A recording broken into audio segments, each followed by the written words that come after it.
Hello. This is Zacharias with Success Digest. This is going to be my very first episode on my YouTube channel. The channel is obviously called Success Digest. I do actually have one other video. It's going to be my introductory video, but this is going to be the first one with a topic. So today I'm going to be talking about the 4 disciplines of execution. There's a book for it. There's a PDF online, which is just the summarized version. And then there's me giving you guys a summarized version. So if anything sticks out to you guys, if you guys just want to grab a pen and paper right now, that would be awesome. I do have all my notes up right now, actually, as well. So I will be jumping around my screen a little bit. And I do have my mouse on my lap. So I'm just kind of, jumping around the screen with my mouse as well. So the 4 disciplines of execution are focusing on your wildly important goal, acting on lead measures, keeping a compelling scoreboard, and the last one is creating a cadence of accountability. Now, one's not more important than the other. They're all equal, and they're all vital. So without one, it all falls apart. So I'm going to go ahead and jump right into the first one. It's focusing on your wildly important goal. And that's more of just, picking out 1 or 2 goals that you can focus on, setting out a plan to achieve them, and then achieving them. Then you can move on to your next ones. And the saddest part of all of it, is that I see a lot of people getting caught up into the whirlwind, and they have a bunch of goals that they want to achieve, but they just can't achieve them, or they can achieve them, but they don't achieve them because they're overwhelmed. So also the whirlwind, giving you guys my definition, it's all of your urgent activities that are necessary to sustain life day to day. Really, that's like the best way I can put it. So it's stuff like eating, going to work, raising your kids, stuff that takes time, all these things. That's your whirlwind. Now, there's nothing wrong with it, but getting caught in it is where everything gets mixed up. So everything in your whirlwind cannot become a wildly important goal, but a wildly important goal can come from inside as well as outside of your whirlwind. So pretty much what I'm saying is everything in your whirlwind should not be your wildly important goal, because that's just getting caught in your whirlwind. So, you can have, 1 or 2 things, or really 1 thing from your whirlwind and then 1 thing without, or that's not in your whirlwind, as your goal. So, like raising your kids is obviously in your whirlwind. Getting the quota at your job is obviously your whirlwind. And those are good, wildly important goals. And I'm going to start calling them wigs from now on, because it's kind of, for lack of a better term. So, next thing that I'm going to be going on to is a question. So the question is obviously for you. I've had to ask this to myself for plenty of times, and obviously month after month when I set my new wildly important goals, I do ask this question. The question is, if every other area of my day-to-day life were to remain the same at its current level of performance, what is the one area where change would have the greatest impact? So that's obviously just setting, your wildly important, or your wig. Here we go. Y'all ready? So setting your wig and really just like picking out the ones that's going to have the highest impact. That's really what that means. This is extremely self-explanatory. So you really do not want to have your ladder up on the wrong house and then get to work. That's probably like the worst thing you could do. So I'm going to go right into rules of discipline number 1. The first rule is do not focus on more than 2 wigs at a time. Starting off focusing only on 1 wig and then adding. So I'm actually kind of reading straight from my notes now. So starting off focusing on only 1 wig and then adding is what I do recommend. Now, obviously, if you have 3 wigs, then it's like you're almost juggling. If you have 2, you can throw them straight up and down. You'll be okay. Second rule is the lower level wigs must ensure the success of the bigger wigs. So we have the big wigs up here, the lower level wigs, and then we have the lead measures. So all lead measures must, 4 or 5 of them or whatever they are, all lead measures must ensure the success of the lower wigs, and then all of the lower wigs must ensure the success of the big wigs. They all have to relate. If they are not all, related to the big wig, then they should not be there. So that's the wrap up for the first discipline, and we will be moving on to the second discipline. On to the second one, baby. We are looking good, making progress. I'm loving it. All right, so second one obviously is acting on lead measures. It's the discipline of leverage, I would say, and it has 2 components to it. So lead and lag measures, right? So I kind of mentioned, lag measures maybe once or twice, but lead measures more so often. So the lead measure is, best way I could put it is straight out of my notes. How about I do that? So a lead measure is for telling the results. They are predictive and influenceable. Predictive meaning that if the lead measure changes, then you can predict that the lag measure will change as well. Influenceable meaning it can be directly influenced or completely changed by you. These are all of our actions, all of our lead measures, right? I'm going to go ahead and jump to our lag measure so you guys can fully understand it. Lag measures are the measurement of a result you are trying to achieve. So, an example for you guys. All right, this is the first time I heard this example. It was extremely easy to understand. So, say your car breaks down. That's a lag measure, right? But the lead measures is what's leading up to that, what you prevented, what you try to do to prevent from that from happening, right? So my lead measures were, getting my oil changed, getting my tires redone, excuse me.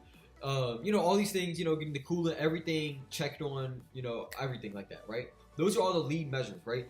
But, over time, it took me, a couple months or a year or two or whatever, and my car broke down, right? So that's a lag measure. It's the result. I did all my lead measures were preventing that from happening, and then the lag measure happened, which was, my car breaking down. Or I could have sold it, so I tuned it all up. I made sure everything was done, and then the lag measure was I got a certain price for my car. They could have been different, but due to, everything that happened, my car broke down.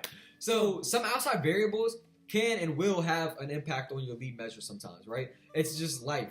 Things happen that is out of our hands completely. So it's okay to tweak them. It's okay to change them. It's like right down the highway and you hit a roadblock, or you see one coming up. You take a right off onto the exit or a left onto the exit. You'll be plenty fine. We don't turn around and make a U-turn. We don't stop and just sit there and just wait for them to, leave 10, 15 hours later. We always, take an alternate route. It's okay. As long as you're heading in the same direction, you're perfectly fine. Right. Next thing is, if you fixate solely on lag measures, you will fail to drive results. So if a situation happens and I just look at the end result and the outcome of it, then I'm not learning anything, right? If I look at everything the situation entailed before that, and then I look at the outcome, then I'm going somewhere. Then I'm learning something. So the data on lead measures, which is pretty much lag measures, enables you to close the gap between what you should be doing and what you're actually doing, right? So that's taking notes on the situation, everything that you did, and this whole lead measure, like everything that you did. The next lead measure, you can kick the bad stuff to rock, you can kick it in the dirt or whatever, and then you can take the good stuff and you can implement it again, and then again, and then again, and then 99% of the time, once you get to level 10, you're gonna be well on your way to success, pretty much, right? Positivity, baby.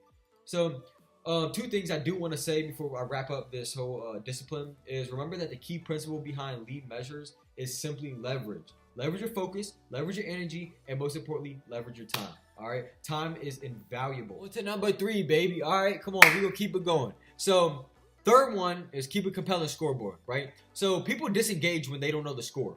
Right? So if you have a scoreboard there, and a visual is everything a lot of the times, right? You ever been to a high school game, you see the scoreboard of the NFL, you watch it on TV or something, and you can see like everything happening, right? And you see the scoreboard right when the ball goes through the hoop or the dude runs into a touchdown, boom, touchdown, and then 7 more points or 2 more points or 3 more points, whatever it is, right? It's there, visual, you know what I'm saying? That's that gratification, right? So that dopamine, everything is going to your brain, it is love, right? But when you don't see one, say you go to a middle school game, a lot of, middle school, where I'm from, a lot of middle schools, we don't have, scoreboards for the kids to see or the parents to see. It's not live like a high school game. It's all very subtle and, it's cool and everything, but we need that hype, baby. We need that hype. So, characteristics of your scoreboard, it has to be simple. You have to just know exactly what's going on very quickly. It has to tell you immediately if you are going to win or lose, like period. We don't want to sit there and look for it 5 minutes and read it like a piece of paper, okay?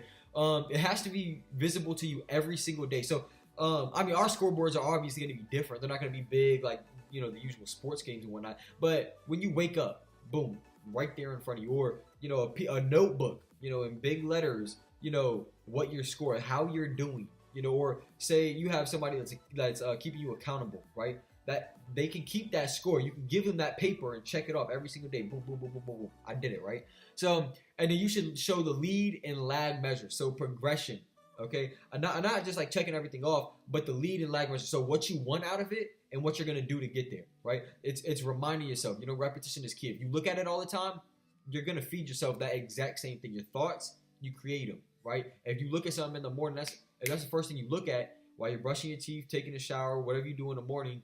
Hopefully, that's what is gonna be going on in your mind. Now we're gonna go straight into discipline number 4. It's creating a cadence of accountability. Now this is definitely where execution happens, I would say. Just because, like, sometimes I wake up at like 5:30 in the morning and I go work out and I'm in the gym by 6 o'clock. Now I have somebody I go work out with, it's my business partner, and we do a lot together. So if he didn't come at my door at 6 o'clock in the morning, then I don't know if I would go to the gym. But when he didn't come to my door at 6 o'clock in the morning, I hit that snooze button, right? Which I know I shouldn't have. And my conscience is always talking to me, telling me, I shouldn't have, after the fact, of course. But it is so nice just sleeping. But yeah, like these things, having somebody to keep you accountable is like key, right? Because letting yourself down, I mean, that's bad, right? But then you make an excuse for yourself. But if you let somebody else down and you make an excuse to them, that's a whole different story, right? And I mean, this could be like a spouse, a best friend, a business partner like I have, or really anybody you trust to keep you accountable. Discipline 1, 2, and 3, they all set up the plan. Now, number 4, it executes the plan and make sure that the goal is achieved no matter what is happening on around you. All right. So the variables, really, what's happening on around you is your family, friends, relationships. It could be anything, incidents that happen that you have no control over. Things of the sort. Those are all variables, right? So we're going to jump right into our WIG session. A WIG session is when you revise all of your lead and lag measures and you make sure you're making the amount of progress you intended to make, okay? So it's dead serious, a session that you check up on yourself with, right? Keeping yourself accountable, right? That's what a lot of it is about. So 3-part agenda to this is account, review the scoreboard, and plan, right? So account is when you report with the person you are being held accountable. You review the commitment and the plan, then explain how it went down. So it's really laying everything out on the table and explaining what happened. All right. Second is reviewing the scoreboard. Learn from your successes and failures. So, you pick out all your successes and you pick out all your failures. You separate them and you learn from every single one of them. What you did right or what you did wrong, and you make it a lesson, okay? Not just a failure. So, third one is a plan. The clear path and making new commitments, or clear the path and make new commitments and be very specific. Right? So this is setting your WIG for the next week, month, whatever your time period is for making that WIG, the next one. Okay, you make a new one, right? So all your big WIGs, little WIGs, and your lead measures, those will all change. Now, in one of these sessions, the whirlwind is never allowed into any of these sessions. That is very important because if you start to let your whirlwind in, then it will start to affect your performance and maybe even your WIG, right? And that is very bad. So these hopefully will be made every week, and if they're not, if your WIG has a longer time period, say a month or so, still have these WIG sessions to revise any changes that you made to, say, your lead measures and how you're doing with progress, and you're checking up with your accountant, we can say, for accountability and whatnot. So if you don't have anybody to go to though to be your accountant, right, then you can hold yourself accountable, right? Stand in front of a mirror, talk to yourself. You can't lie to yourself. Well, you can lie to yourself, I guess, but try not to, right? I have a few final thoughts that I'm just going to go ahead and jot out real quick before I call it a night. First one is, to achieve a goal you have never achieved before, you must do things that you have never done before, all right? So you're going to feel uncomfortable. You're going to feel that progression stage, that threshold that when you hit it, you are going to feel uncomfortable, okay? And it's okay. That's when you really know you're working with something, all right? It's okay. You're supposed to hit that. The second one is, figure out who else has achieved this goal before or something similar to it and what they did differently to achieve it. Figure it out, take what you can from it, and implement. All right. For what is that? Third one, don't play not to lose, right? Play to win. That's what we do. We win. We don't just make it. We make it 125%, whatever 1,000%, whatever you're shooting for, exceed that. Okay. And I think this is the fourth one. Create an achievable plan. This will not work if you are unrealistic in setting your goals, okay? You have to be 100% legit. You can't say, I can't say, I want $100 billion by 6 o'clock. Maybe $1 billion, by a couple years from now, but come on, you have to be extremely realistic.